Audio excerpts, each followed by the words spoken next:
Most men don't talk about it. They don't bring it up at work. They don't post about it online. They don't even say it out loud. But you can see it in their posture. You can hear it in their silences. And if we're being honest, you've probably felt it too.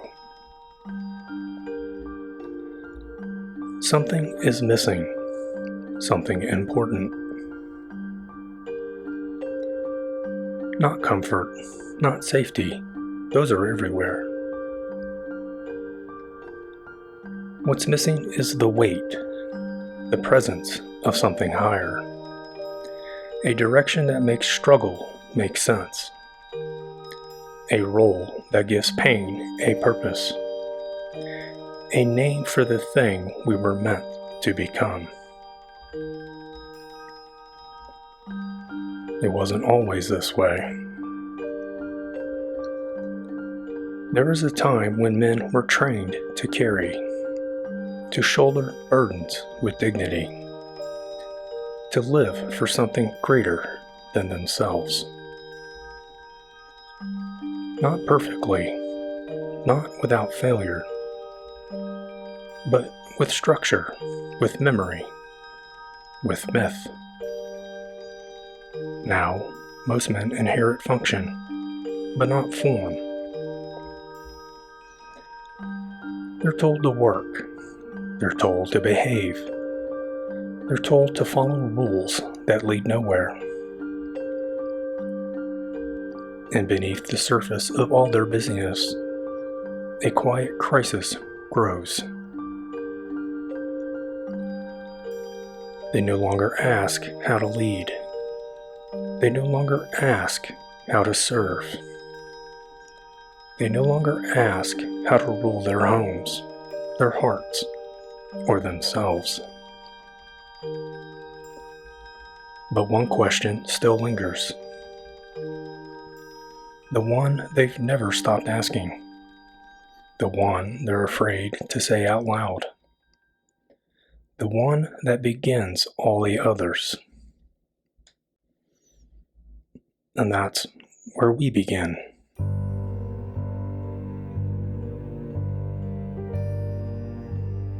When I first spoke of the two laws, the ancient code that once separated rulers from the ruled, I didn't speak as a philosopher. I spoke as a man who has carried the burden of command, a man who has tasted and accepted responsibility and the weight of getting it wrong. And I knew even then the question would return. It always does. If this ideal ever existed, where are the good kings? Did they ever truly live?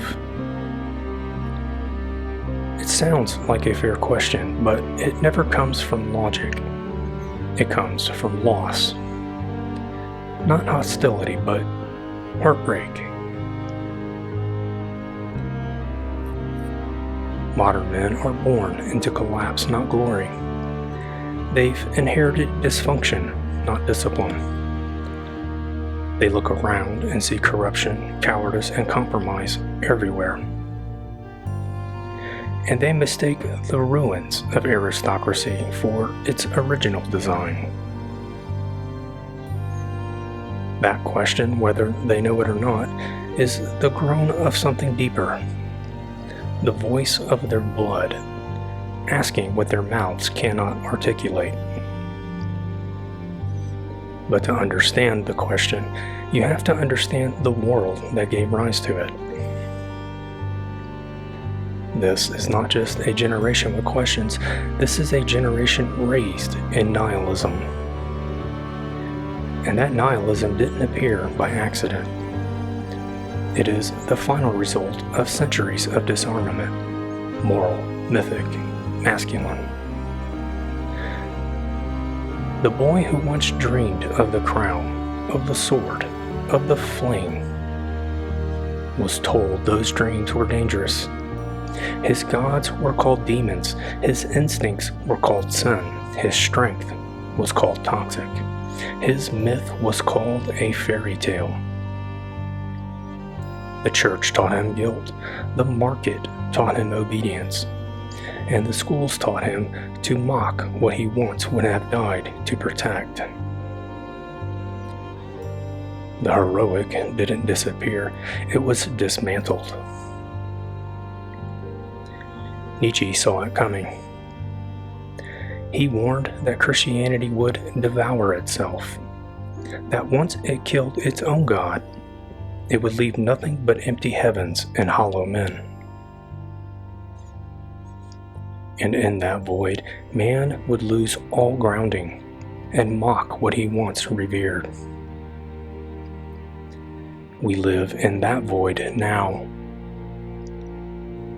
A world without anchors, where sarcasm replaces honor, where irony stands in for conviction, where any man who dares speak in mythic language is laughed at, because no one remembers how to listen to anything sacred.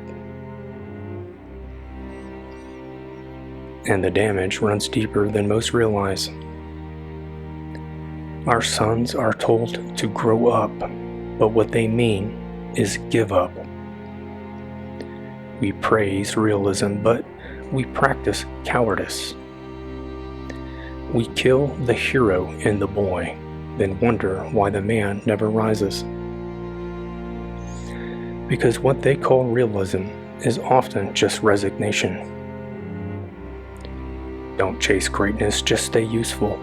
Don't lead, just comply. Don't dream, just survive. We've made obedience a virtue and made kingship a meme. But the ache remains. That ache is not weakness, it is memory. A buried memory that longs to feel what it means to be a man again. And this is where fathers must be careful. Yes, we must teach our sons to act, to build, to lead with their hands in the real world. We must teach them to demand results, not excuses. But in doing so, we must not kill the myth inside them. We must not crush the invisible fire they carry, the one that made them ask the question in the first place. Because the ideal is not a distraction, it is the engine. It is the ideal that sharpens the sword. It is the ideal that makes struggle meaningful. It is the ideal that turns a boy into a man who serves something greater than himself. The heroic cannot be taught in theory. It must be seen, embodied, lived.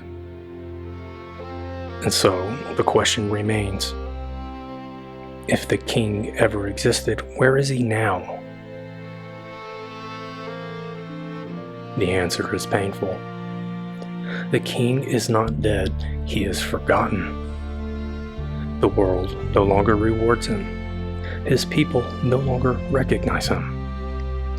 And the boys who would have followed him were taught to laugh instead of kneel. But he still exists, in fragments. You see him in the father who stayed when it cost him everything, in the leader who bleeds before he speaks, in the builder who creates in silence, without applause, without permission. They are not called kings, but they carry the crown. And if the question has returned to you, then maybe the burden has as well. Because the weight of kingship never disappears. It only waits for the man willing to carry it.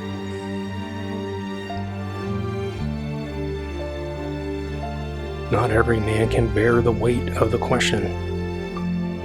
When modern men feel the absence of meaning, Most don't search, they just sink. A few turn to politics, a few to pleasure, and a few to religion, hoping something old will make them whole again. But what they find is often thin. The modern church sees the ache in the soul of men, but it cannot answer it. It tells them Jesus is your purpose, and then offers no path, no trials, no burden, no crown, no sword, no fire. Just a slogan. Not because it is wicked, but because it is afraid. Afraid to admit what it helped to destroy.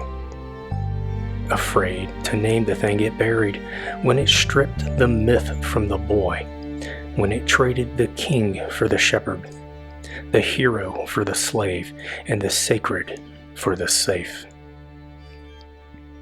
But men have looked at the results. They've seen what kind of man this system produces, and they've compared it to the men in their blood. To the kings in the old songs, to the warriors in their dreams, to the fathers they wish they had known. And more, they are choosing. Not a return to fairy tales, not fantasy, but the rekindling of the ideal.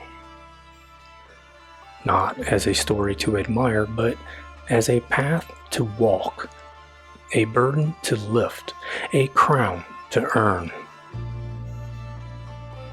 Because the question does not go away, it waits. For the one who can hear it, for the one who won't run from it, for the one who understands that he was born into a world of ashes, and that his task is not to explain the fire, but to relight it. The weight is real, the burden is old, and it is waiting for the one who no longer asks, "Where is the king?" but "How do I become him?"